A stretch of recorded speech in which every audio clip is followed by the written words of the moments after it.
VIP voice இன் police. இது police பொதுமக்கள் நல்லுறவுக்கான குரல். அனைவருக்கும் வாய்ஸ் இன் போலீஸ் உங்கள் விஐபின்னு வணக்கங்கள். அப்புறம் இதில் இந்த 10th பட்டாலியன் குறித்த சில தகவல் பார்ப்போம். அதுக்கு முன்னதாக இந்த டிஎன்யூஎஸ் சர்வே ஆஸ்பிரண்ட்ஸ் அது குறித்து பெருசாக ஒன்றும் அப்டேட் இல்லைப்பா. நம்ம முந்தைய பதிவில் சொல்லியிருந்தோம். ஆனால் அது எப்படிங்க ஒரே தேர்வாக வைக்கிறீங்களா, எப்படி இல்லைன்னா தேர்வு தேதி தள்ளி போகுதா, பாடத்திட்டத்தில் மாறுதல் ஏற்படுதா அப்படின்னு சொல்லி கேட்டிருந்தான். இப்போ வரைக்கும் அவர்களுடைய டிஎன்யூஎஸ்ஆர்பி வெப்சைட்டில் எதுவும் அப்டேட் இல்லை. இந்த கோச்சிங் கிளாஸ் நடத்தக்கூடிய அந்த அகாடமி மட்டும் அந்த லா சப்ஜெக்ட் அதெல்லாம் நிறுத்திட்டதாக கேள்விப்பட்டேன். டிபார்ட்மெண்டல் எக்ஸாமுக்கும் உங்களுக்கு ஜிகேல தான் கான்சென்ட்ரேட் பண்ணுறாங்க. அந்த டெஸ்ட் பேஜ் கூட லாவில் கொடுக்குறத, லா சப்ஜெக்டில் கொடுக்குறத நிறுத்திட்டாங்க அப்படின்ற மாதிரி கேள்விப்பட்டேன். அது எந்த ஆதென்டிகேட்டட் இன்ஃபர்மேஷனும் கிடையாது. அவங்களுக்கும் ஒரே மாதிரி சிலபஸாக என்னன்றதை பற்றி எதுவும் கிடையாது. அதனால் அது எதுவும் தகவல் இருந்துச்சுன்னா அதுக்கடுத்து அப்டேட் பண்ணுவோம். இந்த டிஎன்யூஎஸ்ஆர்பிக்காக மட்டும்தான் அவங்கள பார்ப்பேன், அந்த தகவல் இருந்தால் மட்டும்தான் பார்ப்பேன், இல்லைன்னா நாங்கள் போய்கிட்டு இருப்போம் அப்படின்னு நினச்சி இதுக்கு வந்தீங்கன்னா அவ்வளோதான். உங்களுக்கு தகவல் இல்லைன்ற தகவல் தான் இப்போதைக்கு. இந்த பதிவு இந்த பட்டாலியனுக்கான ஒரு தகவல், 10th பட்டாலியன் பற்றி ஒரு தகவல் வந்துச்சு. அதனால் வேணும்னா பாருங்கள், மற்றபடி ஒன்றும் கட்டாயம் இல்லை. அந்த டிஎன்யூஎஸ்ஆர்பிக்கான தகவல் வேறு ஒன்றும் அப்டேட் இல்லை. அப்புறம் இந்த 10th பட்டாலியன் இதில் கமாண்டண்ட்டு திரு இ முருகேசன் அவர் இங்கே கமாண்டண்ட்டாக இருக்கிறாரு. இப்போ அவ்வளோதான், ஒரு 1 இயருக்குள்ளே இருக்கும்னு நினைக்கிறேன். அவ்வளோதான், இன்னும் 1 இயர் கூட ஆயிருக்காது அங்கே ஜாயின் பண்ணி. அவர் குறித்து நிறையா வருது. மிஸ்டர் முருகேசன் பார்த்துக்குங்க, உங்களை குறித்து நிறைய விரும்பத்தகாத தகவல்கள். ஆனால் பக்காவாக 97 பேட்ச்சு டைரக்ட் எஸ்ஐ. ஆனால் அதற்கு முன்னாடி போலீஸு, மதுரை 6th பட்டாலியனில் போலீஸாக தானே இருந்தீங்க. 6th பட்டாலியன் போலீஸு அந்த ஏஜுக்குள்ளே இருந்ததுனால, 30 வயசுக்குள்ளே இருந்ததுனால, இது அந்த 94 கால் ஃபார் ஆகும் பொழுது அப்போ அதில் ஓப்பனில் போயிடுறாருன்னு வைங்க. Open direct SI. நமக்கு இவர் கான்ஸ்டபிளாக இருந்தார், பட்டாலியனில் இருந்தார், அப்புறம் டைரக்ட் எஸ்ஐ ஆனார். இப்போ அதெல்லாம் மேட்ரு கிடையாது. ரொம்பவே அந்த ரேரஸ்ட் ஆஃப் த ரேர் கேசஸ்னு வாங்க. ஆனால் பட்டாலியனில் இருந்த இதுலேயே கமாண்டண்ட் வரைக்கும் வர்றீங்கன்னா பரவாயில்ல, ஒரு இறைவனுடைய அனுக்கிரகம், ஆனால் ஒரு கொடுப்பினை, உங்களது ஒரு நல்ல விஷயம், வரவேற்கக்கூடிய விஷயம், பாராட்டுதல்கள். அந்த பாராட்டுதலுக்கும் அந்த பெருமைக்கும் பெருமைப்படத்தக்க அளவுக்கு நடந்துக்கணுங்க. உங்கள் நடத்தை தாங்க கொடுங்க.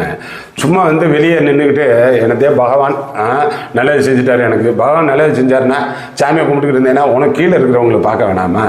நம்ம பக்கா கான்ஸ்டபிள், நமக்கு ஒரு தலையெழுத்து இருந்திருக்குப்பா, இன்னைக்கு கமாண்டண்டாக இருக்கக்கூடியது. அந்த கான்ஸ்டபிள் எப்படி பார்க்கணும்? இவர் பக்கத்துலேயே போலீஸே வர முடியாதாம, வானத்திலிருந்து குதித்த கமாண்டண்டாவில் இருக்கிறாராம். ஆனால் அதனால் அது குறித்து நிறையா சொன்னாங்க. காசு காசு காசுன்னு அரிப்பு, எது எடுத்தாலும் காசு 10th பட்டாலியன். ஆனால் மற்ற பட்டாலியன் பற்றியே நீ தகவல் சொல்லுவாங்க, எது எடுத்தாலும் காசு. லீவு ஆனால் 3 நாள் செய்யல, அது கூட 500 ரூபா கொடு. ஆனால் 5 நாள் வேணுமா 1000 ரூபா கொடு. மெடிக்கல் லீவ் வேணுமா 1000 ரூபா கொடு. 2000 10,000 ரூபா கொடுத்தா 1 மாதத்துக்கு ஓடியா அந்த இப்போ வீட்டிலே இருந்துக்கலாமா? ஆனால் அப்படி காசு வாங்குறீல. ஆனால் போலீஸ் கண்டா பிடிக்காதான். மெஸ்ஸில் 6 கம்பெனி, 6 கம்பெனியில் ஒரு அந்த எவ்ரி மந்த்து ஃபஸ்ட்டு டேட்டு அந்த அஜெண்டா மீட்டிங் போடுறாருல, எவ்ரி மந்த்து மாதத்தின் முதல் வேலை நாளில் அஜெண்டா மீட்டிங்கு. ஒவ்வொரு கம்பெனிக்கும் 15,000 ரூபா கலெக்ட் பண்ணுறதுக்கு அந்த மீட்டிங்கு. அவர் அந்த எம்டிஓசி, அவர் பேர் என்ன, எபினேசரா, அவர் ஒரு 50,000 கொடுத்துடணுமா. அப்புறம் அந்த பெருமாள் சாமி, ஆனால் அவர் என்ன, அந்த ஓசி தான் இவருக்கு எல்லாத்துக்குமான கையாளாம். அப்புறம் இவருக்கு மாணிக்கமா டிரைவர், அவர் எல்லாத்தையும் வாங்கி கொடுக்கறது. ஆனால் அதனால் இது எல்லாம் எடுத்து கொடுக்குறாங்கப்பா. ரொம்ப கேவலம். போலீஸ்க்கு பார்த்தாலே பிடிக்கல. அப்புறம் போலீஸ்காரன்ட்ட மட்டும் காசு மாதம் மாதம் அவன் ஒரு கம்பெனிக்கு 15,000 கொடுக்கணும்னா, ஒரு போலீஸு மெஸ்ஸு காசில் 150 ரூபா கூடுதலாக கொடுத்தாதான் உனக்கு 15,000 வரும். அது மட்டும் பிச்சை எடுக்கிற. போலீஸு பிடிக்காது, போலீஸுக்கிட்டே வரக்கூடாது. ஆனால் போலீஸுக்கிட்டே வரக்கூடாதுன்னு இந்த ஆளோட சைக்கோத்தனத்துக்கு உதாரணமாக இந்த 10th பட்டாலியன் என்ட்ரன்ஸில் இதற்கு முன்பாக இருந்த அவர் ஒரு கமாண்டண்ட்டு ஜெயவேல், அவர் வந்து போலீஸாக இருந்து கமாண்டண்ட் ஆனவர். அவர் அதற்கு உரிய ஒரு ஹானர் பண்ணுற மாதிரி ஒரு கம்பீரமாக ஒரு டிஎஸ்பி பட்டாலியன் போலீஸு ஒரு துப்பாக்கியோடு நின்ன மேனிக்கு ஒரு ஸ்டேச்சு வச்சுருந்துட்டு இருந்தார். ஆனால் இந்த ஆள் வந்தோடனே போலீஸே அவருக்கு பிடிக்காதுல்ல, போலீஸே பிடிக்காதுன்ட்டு இந்த சிலையை தூக்கி போட்டு வச்சுருக்கிற இடத்த பார்த்துக்குங்க. பின்னாடி காட்டுக்குள்ளே தூக்கி போட்டு வச்சுருக்கானுங்க. எதுக்கப்பா அப்படி தூக்கி போட்டு வச்சிருக்க? பின்னாடி காட்டுக்குள்ளே தூக்கி போட்டேன். காட்டுக்குள்ளே கவுத்து கிடந்துச்சு. எனக்கு ஃபோட்டோ வேணும்னோடனே நிமித்தி வச்சு எடுத்த ஃபோட்டோ இது. அதுக்கு கவுத்தி என்ன லெவலில் கிடக்குன்னு சொல்லி தெரியல. எப்படி ஒரு சைக்கோவாக இருக்கான் பார்த்தீங்களா? ஆனால் சரி, கடவுள் கொடுத்தாரு எனத்தே வந்து நம்மளாம் இந்த அளவுக்கு. ஏன்னா உனக்கு என்ன தெரியும் இந்த பட்டாலியனில் இருந்து? ஆக்சுவலாக இந்த டீம் வந்து அந்த பட்டாலியன் எஸ்ஐ கன்வர்ஷன் ஆனாங்கல்ல, அப்போ இவன் வர முடியாத அளவுக்கு பிஆரில் இருந்தவன். அப்பயே வந்து வந்திருக்க இங்கே கன்வர்ஷனுக்கு கூட வர முடியாது. அப்படி பிஆரில் இருந்து அப்புறம் பிஆர் காலி பண்ணி அப்புறம் ரொம்ப நாள் இருந்து பார்த்தே இல்லை. இவங்க பேட்ச் கமாண்டன்ட் ஆனதில் ஒரு 7-8 பேர் ஆனாங்க. அதில் இந்த தான் லாஸ்ட்டுன்னு நினைக்கிறேன். ஆனால் அப்படி இருந்து ஆய் வந்திருக்கையில் அப்போ வந்து தனக்கு இருக்கக்கூடிய பதவி, தனக்கு இருக்கக்கூடிய இடம், இது எல்லாம் வந்து சக மனுஷன் நமக்கு கீழே இருக்கிறவனுக்கு ஒரு உதவி செய்கிறதுக்கு அவர்களோடு இனிமையாகவும் கனிவாகவும் பேசுவதற்கு தாயா நீ காசு காசு காசு அரிக்கிறதுல அது எல்லாமே எடுத்துட்டாங்கப்பா. ஆனால் இந்த ஆளோட அத்தனை ஊழல் விவகாரத்தையும் எடுத்துட்டாங்க. இந்த வெட்டி வேறு தட்டி வாங்குறதாமே, அது என்ன 21/3 21/3/2025 ஏதோ ஒரு அதுக்கான ஒரு அனுமதி ஆணை வழங்குறாரு. அப்புறம் யாரோ சிவா ட்ரேடர்ஸ் உளுந்தூர்பேட்டைக்காரன்ட்ட அதுக்கான பில்லு வாங்குறாரு. ஆனால் இந்த கமாண்டண்ட்டுக்கு ஒரு பில்லுக்கு வந்து 10,000 ரூபா வரைக்கும் எலிஜிபிள் இருக்குமா? அது மாதிரி போட்டு ஒரு 16 பில்லு எனக்கு போட்டு விட்ருக்காங்க பாருங்கள். அது உங்களுக்கு போட்டு விட்டுருக்கேன்.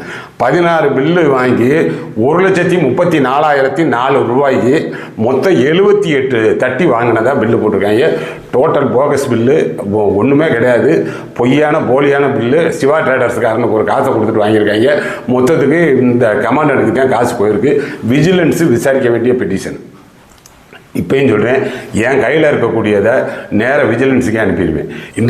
இந்த காசு வாங்குகிற அலிகேஷனு, ஆனால் இந்த மாதிரி போலி பில்லு போட்டு பொருளே வாங்காமல் ஆட்டை போடுற அலிகேஷனு, அதெல்லாம் வந்து கூட விஜிலன்ஸ் பார்த்துக்கிட்டேன்.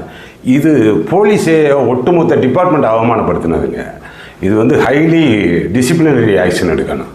எப்படி வந்து ஒரு யூனிஃபார்மெல்லாம் வந்து நம்ம தெய்வமாக மதிக்கிறது, ஒரு யூனிஃபார்மை அவ்வளவு நேசிக்கிறதுனால தான் வந்து அந்த யூனிஃபார்ம் நம்மளை காப்பாற்றி கொண்டு வரும். ஆனால் அப்படி இது காவல் தெய்வம்னா உண்மையிலேயே வந்து இது நமக்கு ஒரு தெய்வ சிலை மாதிரி. அதை கொண்டு போய் அவமதிச்சா இது அவர்களுடைய உயர் அதிகாரி ஏடிஜிபி ஏபி திரு ஜெயராம் ஐபிஎஸ் அவங்க கவனத்துக்கு போகணும். ஐஜி இன்ட்டு கவனத்துக்கு போகணும். DGP head of the police force அவங்க கவனத்துக்கு போகணும். எப்படிங்க ஒரு இடத்துல போய் வேலை பார்க்க போனால் அங்கே இருக்கக்கூடிய சிலையை வேரோட பிடிங்கி குப்பத்தொட்டியில் போய் போடுற அளவுக்கு என்னங்க இவனுக்கு அவ்வளவு அதிகாரம், அவ்வளவு ஆணவம், அவ்வளவு திமிரு எப்படிங்க வரும்? அதனால இது அந்த உயர் அதிகாரியோட கவனத்துக்காக தான் அந்த ஃபோட்டோவோட எடுத்து போட்டிருக்கேன் நான். ஆனால் இதற்கு முன்பு இருந்த ஃபோட்டோ இப்போ இருக்கக்கூடிய நிலைமை, இந்த சிலை எங்கன்னா கிடக்கு அப்படின்னு அது கீழே கிடந்தது, அதை தூக்கி நிமித்தி எடுத்திருக்கோம். நமக்கு பார்க்கறதுக்கு வந்து பொறுக்க மாட்டாம. அதனால அந்த அடிப்படையில் இது ஒட்டுமொத்த காவல்துறையவே அவமானப்படுத்தினது மாதிரி. அதுக்கு ஒருபோதும் அனுமதிக்க முடியாது. உயர் அதிகாரிகள் கவனத்துக்கு கொண்டு வரணும். இந்த ஒரே ஒரு வாரம் டைம் யாரு அந்த போலீஸ் வச்சிருக்க சிலை இருக்கு பார்த்தீங்களா, பின்னாடி காட்டுக்குள்ள தூக்கி போட்டு வச்சிருக்க பார்த்தியா, அந்த சிலை மறுபடியும் பழைய இடத்துக்கு வரணும். ஐயோ ஒரு திருவள்ளுவர் சிலை மாதிரி வச்சு அதை நம்ம பொத்தி போட்டு வச்சிருக்க. அவ்வளோ பெரிய தமிழ் ஆர்வலரா நீ? எம்ஏ பிஎட் தமிழ் ஆர்வலரா? சொல்லு பார்ப்போம். 4 திருக்குறள் அந்த பசங்களுக்கு வந்து ரோல் கால் இல்லைன்னா பெரேடு கிரவுண்டில் சொல்லி ஏதாச்சும் அதற்கு தகுந்த மாதிரி நடந்துக்கணும்னு சொல்லு. எதை எடுத்தாலும் காசு வாங்கி அங்கேயே பழக்கினீங்கன்னா அவன் எப்படியா ஒரு நல்ல போலீஸாக உருவாகி வருவேன்? உங்ககிட்டே காசு கொடுத்து பழகிட்டான்னா அவன் எப்படி இங்கே லோக்கலுக்கு நாளைக்கு வருவேன்? ஒரு 4-5 வருஷம் இருந்துட்டு மறுபடியும் ஏஆர் வரணும், ஏஆர்லேருந்து லோக்கல் வரணும். ஒரு கமாண்டன்ட் வழி நடத்துகிறான் பாருங்க. அங்கே இருக்கக்கூடிய போலீஸு சிஎல்லா காசு கொடு, எம்எல்ஏ காசு கொடு, மெஸ்ஸில் பிச்சை எடு காசு கொடு. ஆனால் போலீஸ் பார்த்தா மட்டும் பிடிக்காது. அடேங்கப்பா அவன் கொடுக்குற பிச்சை மட்டும் வாங்கி வந்து அது வாயில் போட பிடிக்கும்.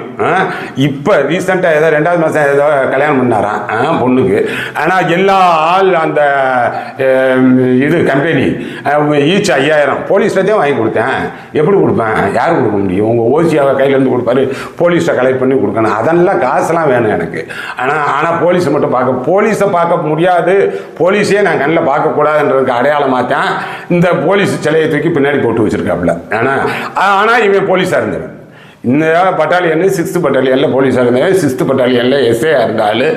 அதனால் ஒரு பட்டாலியன் கமாண்டன்ட் நமக்கு மரியாதையாக பேசுறதுக்கு வரலை அப்படின்னையில அந்த ஆளுடைய செயல் காரணம் தாங்க. மற்றபடி வந்து உண்மையிலேயே கமாண்டன்ட் நல்ல போஸ்ட்டு, டிஸ்ட்ரிக்டில் எஸ்பி வச்சிருக்கிற சிம்பிள். ஆனால் ஒரு ஸ்டாரும் அசோகா எம்பளமும் எஸ்பி வச்சிருக்கிற சிம்பிள். ஆனால் எஸ்பி பார்க்குற வேலையாக தெரியும் உனக்கு? எஸ்பின்னு தான் சொல்லுவாங்க. வெளியே போனால் எங்கள் எஸ்பி வந்திருக்கிறாரு அப்படின்னு. எஸ்பி பார்க்குற வேலை தெரியுமா? ஒரு இன்ஸ்பெக்டர் பார்க்குற வேலை தெரியுமா உனக்கு? இப்போ இருக்கக்கூடிய பிஎன்எஸ் எப்போ மாறி இருக்கு, பிஎன்எஸ்எஸ் எப்போ மாறி இருக்கு, அது இப்போ எந்த செக்ஷனில் வந்து எஃப்ஐஆர் போடுறாங்க, ஏதாச்சும் தெரியுமா? ஒன்றும் தெரியாது. ஏதாவது கமாண்டண்டாக ஆகிட்டேன், ரைட்டு. இதெல்லாம் வந்து பெரிய கொடுப்பினை உண்மையிலேயே.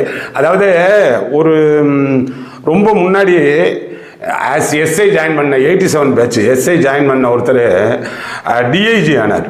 ஆனால் அவர் வந்து Antony Johnson Jayapal, DIG small arms, திரு ஆண்டனி ஜான்சன் ஜெயபால் டிஐஜி ஆகி ரிட்டையர்ட் ஆனதற்கு பிறகும் கூட அரசு அவரை கேட்டு ஸ்பெஷல் ஆர்டரில் 1 இயர் எக்ஸ்டென்ஷன் வாங்கி இப்பையும் ஆஸ் டிஐஜியாக இருக்கிறார். ஆனால் அது வந்து ஒரு உண்மையிலேயே வந்து அதுதான் ஒரு கிடைத்ததற்கு அரிய பதவி. ஆனால் அதற்குரிய தகுதியானவரும் கூட அது லெவலில் இருக்கிறாருன்னு வைங்க. அந்த அளவுக்கு யாருக்கும் அது அப்போ கிடைக்கும். இவங்க பேச்சிலே ஒரு அதான் சொல்கிறேன்ல, ஒரு 6 to 10, ஆனால் மொத்தம் வந்து 5 ஸ்குவாடில் இருந்தாங்க. அதில் ஒரு 100-100 பேர் இருந்ததில் ஒரு 7 to 10 பேர் 10 பேருக்குள்ளே தான் இருக்கணும். ஆனால் அப்புறம் மற்ற ஒரு சிலர் டிசியாக இருக்கலாம், டெப்டி கமாண்டண்டாக இருக்கலாம், இன்னும் ஒரு 1-2 பேர் இன்ஸ்பெக்டராக கூட இருக்கிறதா கேள்விப்பட்டேன். ஆனால் அப்படி இருக்கிறதில் முன்னாடி வந்திருக்கேன்னா இந்த மக்களை வந்து நேசிக்கணும், இந்த கான்செப்டில் நேசிக்கணும், அப்போ பணம் வாங்கக்கூடாது, நல்ல விஷயத்தை போதிக்கணும். ஆனால் அது போக அதெல்லாம் எடுத்துட்டாங்கப்பா. ஆனால் அந்த மாதத்துக்கு 2 தடவை 3 தடவை மகாபலிபுரம் போய் எந்த லாட்ஜில் தங்குறீங்க அப்படின்ற வரைக்கும் எடுத்துட்டாங்க. எல்லாமே எனக்கு கொடுத்தாங்க. நீங்கள் இந்த கால் டீட்டெயில்ஸ் வந்து சிடிஆர் போட்டெல்லாம் இதெல்லாம் எடுக்க முடியாது. எனக்கே வந்து அந்த கொடுத்த பசங்க ஏதோ இன்டர்நேஷ்னல் கால் மாதிரி வருது அப்படின்னு சொல்லி தான் அட்டன் பண்ணேன். அப்புறம் பார்த்தா இதுலேருந்து பேசுகிறாங்க, என்னப்பா இந்த தகவல் கொடுக்குறதுக்காக பேசுனாங்க, என்னப்பா இப்படி வருது அப்படின்னு சொல்லி பார்த்தோம்னா ஏதோ சேட்டலைட்டு ஃபோனாமே அதுலேருந்து பேசுகிறாங்க. சேட் ஜிபிடி, டீப் சீக்கு, ஆர்டிஃபிஷியல் இன்டெலிஜென்ஸு இப்படி பயன்படுத்திக்கிட்டு இருக்கேன். போலீஸு உங்களுக்கு தெரியுமா? இந்த கமாண்டனுக்கு தெரியுமா? சேட்டலைட்டு காலில் என்கிட்ட பேசி இது எந்த ரெக்கார்ட்லையும் வராதான், ரெக்கார்டும் பண்ண முடியாதான். அதில் எனக்கு பேசி தகவல் கொடுக்குறாங்க. மொத்த தகவலும் கலெக்ட் ஆயிடுச்சு. அது போக இந்த இதெல்லாம் போட்டுக்கிட்டுருக்கேன்ல, இந்த பிடிஎஃப் ஆனால் பில்லு வாங்கினது, இந்த ஆள் வாங்கின 78 தட்டி வாங்கினதாக 16 பில்லு போட்டு இந்த 1,34,000 வச்சான். அதெல்லாம் வந்து தபால் அனுப்பிச்சி விட்டாங்க. இது எல்லாத்தையுமே அப்படியே நான் இதுக்கு அனுப்பிடுவேன். உடனடியாக ஒரே வாரம் டயம் அதை பார்த்துக்குங்கப்பா. அந்த பசங்க உடனடியாக இந்த ஆள் அந்த பின்னாடி கிடக்குல குப்பையில் போட்டு வச்சுருக்காப்புலங்க போலீஸில். ஏன்னா அந்த டிபார்ட்மெண்ட்டில் இருந்த உணர்வுக்கு எனக்கே வந்து பொறுக்க முடியல. ஆனால் 30 வருஷம் நம்ம இருந்து போலீஸாக இருந்தால் என்னமோ ஆயிருப்போம். அதில் வந்து இருந்து வெளியே வந்தோம்ல, நமக்கு பார்க்குறதுக்கு அவ்வளோ கொடுமையாக இருக்குங்க. அந்த ஒரு தெய்வத்தினுடைய சிலையை அவமதிச்சா எப்படி வரும், அது மாதிரி அவமதிச்சிருக்கு. ஆனால் காவல் தெய்வம் தான் நான் எங்கள் ட்ரைனிங்கில் அப்படித்தான் சொல்லி நம்ம வளர்ந்தோம். ஆனால் அந்த சிலை வந்து குப்பை தொட்டியில் போட்டு வச்சுருக்காப்புல பின்னாடி காட்டில். ஆனால் அது திருவள்ளுவர் இவர் பெரிய அந்த தமிழ் ஆர்வலர் கிழிச்சவர் இதை தூக்கி இங்கே போட்டு வச்சுருக்கேன். அதனால இந்த ஆளுக்கு சொல்கிறேன். ஆனால் முழுக்க எல்லாத்துலேயும் காசு வாங்கி கொடுக்கக்கூடிய கையால் வந்து அந்த பெருமாள் சாமி பாலகிருஷ்ணன். ஆனால் அந்த 2 பேர் பெருமாள் சாமி ஓசி அவங்கள பற்றிலாம் டீட்டெயில் எடுக்க சொல்லியிருக்கேன். ஆனால் அப்புறம் அந்த டிரைவர், ஆனால் இவருடைய டிரைவர் மாணிக்கம், அப்புறம் வந்து அதுலேயும் ஒரு 2-3 நல்ல டைப் ஓசிலாம் தகவல் சொன்னாங்க. அந்த நல்ல மனுஷனாக இருக்கக்கூடிய ஓசியை பற்றி நம்ம சொல்ல வேணாம். ஆனால் இந்த அலிகேஷனுக்கு உறுதுணையாக இருக்கக்கூடியவர்கள் எல்லாரை பற்றியும் சேர்த்து போட்டு விட்டுருவான். ஆனால் ரிட்டையர்ட் ஆக முடியாது. இந்த ஆள் அவ்வளோதான், இன்னும் ஒரு 2 வருஷமாக இன்னும் இருக்கும். 68 இயர் ஆஃப் பர்த். ஆனால் அதுக்கு தான் சொல்கிறேன்ல, வாழ்த்துக்கள். ஆனால் அதை தாண்டி ரிட்டையர்ட் ஆகணும்னா ஒழுங்காக இருந்தால் தான் ஆக முடியும். ரிட்டையர்ட் ஆகணும், கை கால் சுகத்தோடு இருக்கணும், பென்ஷன் வாங்கணும், குழந்தை குட்டியோடு இருக்கணும். ஆனால் அது இருந்தால் தான் அது வந்து நமக்கு நிம்மதி. அதுவே வேலை பார்த்ததுக்கான ஹானரு. அதனால் அந்த வகையில் இதை எச்சரிக்கை பதிவாகவே சொல்கிறேன் நான். ஆனால் அவ்வளோ கொதிச்சு போயிருக்காங்க இப்போ அந்த battalion police. Not only 10th battalion, அடுத்தடுத்த பட்டாலியன் கொடுத்துக்கிட்டு இருந்தாங்க. ஏன்னா அதான் சொல்றேன்ல, நீ உன்னை திருத்தி கொள்ளாமல் நம்மளை பற்றி தகவல் சொன்னது யாருன்னு சொல்லி போய் பார்த்து அவனை கண்டுபிடிக்கிறது உங்க மட்டையெல்லாம் ஒன்றும் அதில் கண்டும் பிடிக்க முடியாது. இந்த போச்சம்பள்ளி 7th பட்டாலியன் அதுல இருந்து தகவல் கொடுத்தாங்க. அவர் பாவம் ஒவ்வொரு வட்டமும் பெரிய கிரவுண்டில் சொல்லிக்கிட்டு இருக்கிறாராம், நான் யாருன்னு சைபர் கிரைமை வச்சு கண்டுபிடிச்சு எஃப்ஐஆர் போட்டு உள்ளதெல்லாம் விட மாட்டேன். ஒன்றுமே பண்ண முடியாது. சும்மா இந்த வாய்ச்சவடாலே விட முடியும், வேற ஒன்றுமே நீங்கள் பண்ண முடியாது. உங்களை திருத்திக் கொள்வது மட்டும்தான் நீங்கள் இதிலிருந்து தப்பித்துக் கொள்வதே தவிர மற்றபடி இந்த பசங்க அதான் சொல்கிறேன்ல, தீயா இருக்காங்க, சேட்டலைட் காலில் பேசுகிறாங்க, எனக்கே கண்டுபிடிக்க முடியல, எனக்கே தெரியாது. நான் பேசுகிறேன்ல, நானே வந்து பேசுவேன், நானே எடிட் பண்ணுவேன், நானே அப்லோட் பண்ணுவேன், நானே யூடியூப் சேனல் வச்சு நடத்துவேன், எந்த உதவியும் கிடையாது. அதில் நானே தான் எல்லாம் பண்ணுவேன். எனக்கே இந்த பசங்க எப்படி தகவல் கொடுக்குறாங்க, எந்த காலில் வர்றாங்கன்னு எனக்கே தெரியாது. ஆனால் உங்களுக்கு என்ன தெரிஞ்சிட போகுது? இன்னைக்கு இருக்கக்கூடிய நவீன டெக்னாலஜி எதோடய உங்களுக்கு அக்கஷ்டம் கிடையாது. என்ன தெரிஞ்சு கிழிச்சிட போறீங்க? ஒன்றும் கிடையாது. என்னத்தையே கமாண்ட் தோள்பட்டையில் ஸ்டார் இருக்கு, அதுக்கு தகுந்த மரியாதை இருக்கு அப்படின்னா அந்த மரியாதையோடு போனோம்னா கைகால் சோகத்தோடு இருக்கலாம், நிம்மதியாக வீட்டில் போய் உட்காரலாம். இல்லைன்னா கட்டாயம் விஜிலன்ஸுக்கு இந்த முழு தகுதியாக இருக்காப்புல. விஜிலன்ஸ் என்கொயரிக்கு ஆனால் அது முதல்ல வந்து அந்த ஒரு பிஇ நடத்துவாங்க, பர்சனல் என்கொயரி நடத்துவாங்க, ஒரு டீட்டெயில்டு என்கொயரி நடத்துவாங்க, எல்லாத்துக்கும் ஃபிட்டாக இருக்குது. அப்புறம் கேஸாக மாறிடும். ஆனால் அப்புறம் வருமானத்திற்கு அதிக சொத்து சேர்த்ததுக்கு போயிடும். சிக்கல் மேலே சிக்கல் கொண்டு வந்துக்கிட்டே இருக்கலாம். அதனால அந்த போலீஸு மென்னு இவங்ககிட்ட வந்து இணக்கமாக இருந்து காசு வாங்குறத உடனடியாக நிறுத்தணும். இந்த மாதமே செக் பண்ணிடுவேன். இந்த மாதம் இந்த மே ஜூன் வருதுல்ல, அந்த first working day of the every month agenda meeting போட்டு காசு வாங்குறதுக்கே மீட்டிங் போடுறதில்ல, உடனே நிறுத்தணும். இல்லைன்னா யார் யார் எப்படி கொடுத்தாங்கன்னு சொல்லி எல்லா டீட்டெயிலோடு இருக்குது. இந்த பில்லு இருக்குது, விஜிலன்ஸுக்கு போயிடும். இந்த ஆள் என்கொயரியிலிருந்து தப்பிக்க முடியாத அளவுக்கு ஆக்கிடுவோம். ஆனால் போலீஸை காசு வாங்கினா வேண்டியா போலீஸ் இங்கே வந்து உருவாகி எப்படியா நல்ல போலீஸ் எதிர்பார்க்க முடியும்? திரும்ப திரும்ப கத்திக்கிட்டு இருக்கேன், லோக்கல்ல இருக்கிற போலீஸ் நல்லா இருக்கப்பா அது இதுன்னு சொல்லி கத்திக்கிட்டு இருக்கேன். இவங்க பட்டாலியன்லேயே எப்படி அவங்கள உருவாக்குறாங்க பார்த்தீங்களா? அதனால இந்த ஆதங்கத்தை பயந்துக்கணும் போல இருந்துச்சு. இது கடுமையான எச்சரிக்கை பதிவு முருகேசனுக்கு. வந்து திருத்தி கொள்ளவில்லை என்றால் திருத்தப்படணும், திருத்தப்படுவதற்கு தான் இந்த பதிவு. பார்ப்போம் இன்னும் கண்காணிக்கக்கூடிய நிலையிலிருந்து என்ன தகவல் வருதுன்னு சொல்லி. நம்ம சேனல் இன்னும் சப்ஸ்கிரைப் பண்ணலைன்னா சப்ஸ்கிரைப் பண்ணிக்கோங்க. அடுத்தடுத்த நல்ல பதிவுகளில் உங்களை சந்திக்கிறேன். வணக்கம்.